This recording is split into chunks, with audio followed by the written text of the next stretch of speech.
Hello everybody, happy holidays and welcome to my top 10 stocking stuffer board games. Before I get started, if you haven't done so already, please take a look at all my various social media pages as well as my Patreon page. On all of those you can interact with myself and my channel in a whole bunch of really cool ways. So with that, this is one of two videos that I'm doing this holiday season on giftable games of all different sorts. For today's video I'm going to be talking about my 10 favorite stocking stuffer games. So what do I mean by that? I mean physically small games that really contain a lot of great replayability and gameplay value.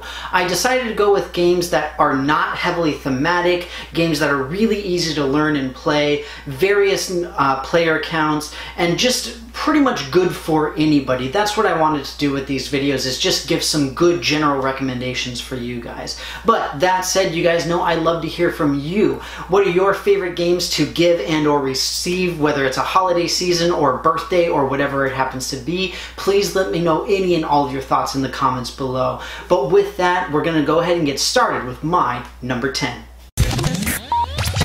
At number 10, I've got Pixel Tactics. This is a two-player exclusive game that I find really fun because it makes me reminisce about the good old days of the old school Final Fantasy style. We've got melee and ranged combat, we've got adorable pixelated art, all of that good stuff. There are a ton of expansions for this, you can do a whole lot with it, but the reason it's a little bit lower on the list is because it's more thematic than some of the other games, and it's one of those things where the art style, if you're not a gamer in the video gaming sense, then you might not enjoy it as much, but the tactics and the strategy involved are wonderful. Pixel Tactics, my number 10.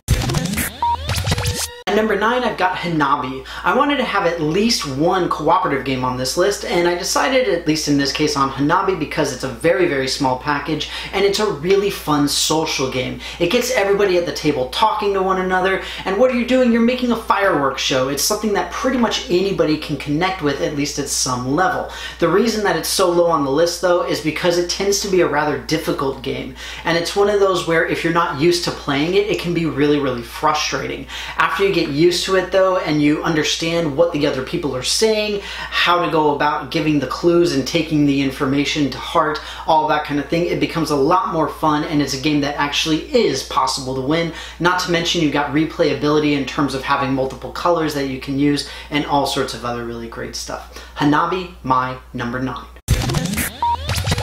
At number 8, I've got Coup. This is a wonderful example of social deduction in gaming, which is one of my favorite genres. Essentially in this, everybody has cards that allow you to do specific things. You can lie about the cards you have, do things you're not allowed to, and people can call you out. It's a really wonderful way of doing social deduction and bluffing and essentially calling out other people's lies. That said, is it very holiday appropriate? Maybe, maybe not. I personally really love it with my friends and family, and that's why it's on this list for me personally. But that said, it's lower on the list because it's got player elimination. That's something that can be dealt with because it has very, very short rounds, which is relatively helpful, but at the same time you can also end up with just two people going and gathering coins, and eventually you lose out on the strategy in that sense. But overall, it's a really fun game to play. Coup, my number 8. At number 7, I've got Sushi Go. This is a wonderful card drafting / set collection style game, and the thing is that I love this game so much because the art is simply adorable. You've got all the sushi just sitting there smiling at you, and it's really fun. I love this game for the holidays with friends and families simply because it's very non-competitive. You don't have a lot of like the take that, take this type of aspects, which makes it perfect for that style of a gathering. Again, it has some strategy, but there's less strategy to this than some of the other ones. It's difficult to plan out the sets that you're going to try to be collecting, but at the same time with the card drafting you at least have a little bit there. Plus you've got Sushi Go Party as well, which is not a stocking stuffer, but it's a nice big game that you can play with more people, and you do have a lot of different ways of getting points that you can focus on, at least in some way, shape, or form. But with all that, Sushi Go is my number 7. At number 6, I've got Welcome to the Dungeon. This game is on the list because it makes me personally reminisce about days of Pathfinder and Dungeons and Dragons and things like that, because the whole point is that you are playing as an adventurer who is going to go and dive into the dungeon against all of the bad guys. It's a great example of press your luck style mechanics, and the reason that I love it is that even though you've got player elimination similarly to Coup, the game doesn't last so long that it's painful, and on top of that, it's just fun to watch as well, even after you've been eliminated. That said, it's lower down on this list because thematically it is a little bit heavy in terms of you have that Dungeons and Dragons or Pathfinder type feel, and if you have people who either aren't familiar or don't really care for the high fantasy type stuff, they might not enjoy it as much. But that said, it's still a very accessible game. Again, like all of the others on this list, very, very easy to learn, but you do have some unique aspect with all the different characters. Gives you replayability, but you have to explain a few things every once in a while. So, Welcome to the Dungeon is my number 6. At number 5, I've got Mr. Jack Pocket. The reason that this is on the list is simply because of the strategic aspect as well as the asymmetry of this. Mr. Jack, the full game, as well as this game, the idea is that one player is playing as Jack the Ripper and everybody else is playing as police officers trying to catch him or her. In the case of Mr. Jack Pocket, you only have 2 people playing. One is the bad guy, one is the good guys.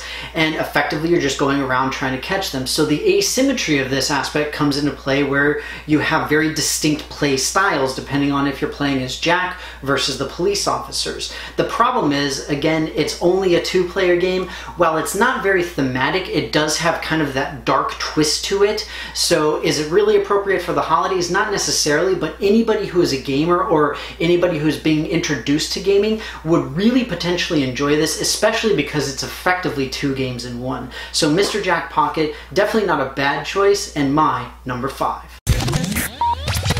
Unfortunately, I forgot to record number 4, but it is Love Letter. This is another game of social deduction where the idea is that you are trying to figure out what card your opponent has. Each card has a specific ability, and it's a sort of draw one, play one. One of the biggest reasons why I love this game is because of the variants that it has. The main one being the Batman variant, which adds a lot of really, really fun strategy to the entire game. But whether you like the original, the Batman one, the Munchkin one, or any number of the other random ones that we've got available, they are super small, really easy to take anywhere. They do have player elimination, but the rounds are so fast that you barely even notice it. It's just a lot of fun and not by any means a brain burner. All in all, Love Letter is my number 4. At number 3, I've got Lotus, and honestly, the primary reason this game is on the list is because it is gorgeous. This is a set collection game where you're literally building up flowers. This is something, again, that everybody can relate to. It's something that we all love to see, is the spring of flowers and seeing all the prettiness and all that kind of stuff, but having the strategic aspects of which flowers am I going to build, how am I going to build them, where am I going to use my guardians, how many am I going to pile on, all of that kind of stuff is actually incredibly deep and almost surprisingly deep for a game like this. It's a very simple card game, extremely quick to teach, but you can play it and you can't help but want to play it again and again and again. I love it during the holidays with friends and family because it's a very light game. Thematically, I mean, you're talking about a garden effectively, so it's really fun in that sense, and it just works really, really well. I absolutely love it. Lotus, my number 3.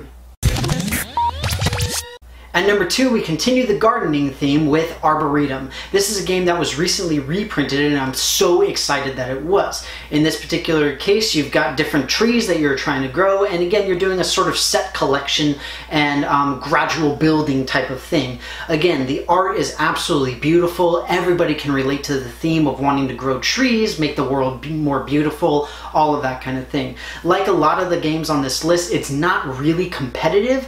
Granted, you do have winner and then you've got everybody else, but at the same time it doesn't feel like the whole idea of take this, take that, take that, take this. And that's why I really love it for the holiday season, because you don't feel like you're attacking your relatives, although I'm sure some of you feel like you might want to. But regardless, with all of that, Arboretum is my number 2. At number 1, I don't have a game so much as I have a series of games in the Tiny Epic series. Now in this case I've got Tiny Epic Galaxies, but we also have Tiny Epic Western, and then I believe there's a couple of others as well. There's a couple reasons that I really love this series. First off, it plays anywhere from 1 to 5 people. You can play this solo and it actually works really well. You've got a tremendous amount of strategy that's extremely easy to understand, and you also have a theme that everybody can sort of get on board with, but it's wonderful because the theme is not overbearing. In the case of Tiny Epic Galaxies, you're talking about traveling around and getting diplomacy, negotiation, planet travel, all this kind of thing. And then in the Westerns, you got the same kind of thing where you got the law and all that kind of thing. So again, it's something that we can all connect to, we're all familiar with, but it's hopefully not something people are going to have a tremendous amount of vitriol against. And on top of that, the theme is lightly dusted across and not completely like in your face overbearing type of thing.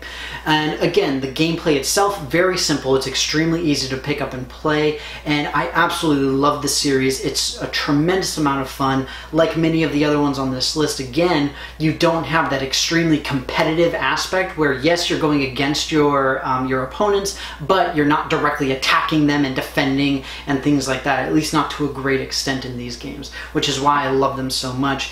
And so with all that, Tiny Epic Galaxies, Tiny Epic Westerns, the whole series, my number 1. Well folks, that's going to be it for me. I hope that you enjoyed this video on my top 10 favorite stocking stuffer games. Again, I wanted to go with ones that are not really thematically heavy, easy to play, easy to learn, and just generally fun for a lot more people. So not looking at overly competitive and things like that. Again though, I would love to hear what you guys have to say. What are some games that you have loved receiving as gifts? What do you love to give as gifts? What are your favorite ones to put into other people's stockings? All that kind of stuff. You guys know I love to hear from you. But with that, thank you very much for watching this. I hope that you enjoyed this video, and I will see you next time, and have a wonderful and very happy holiday season.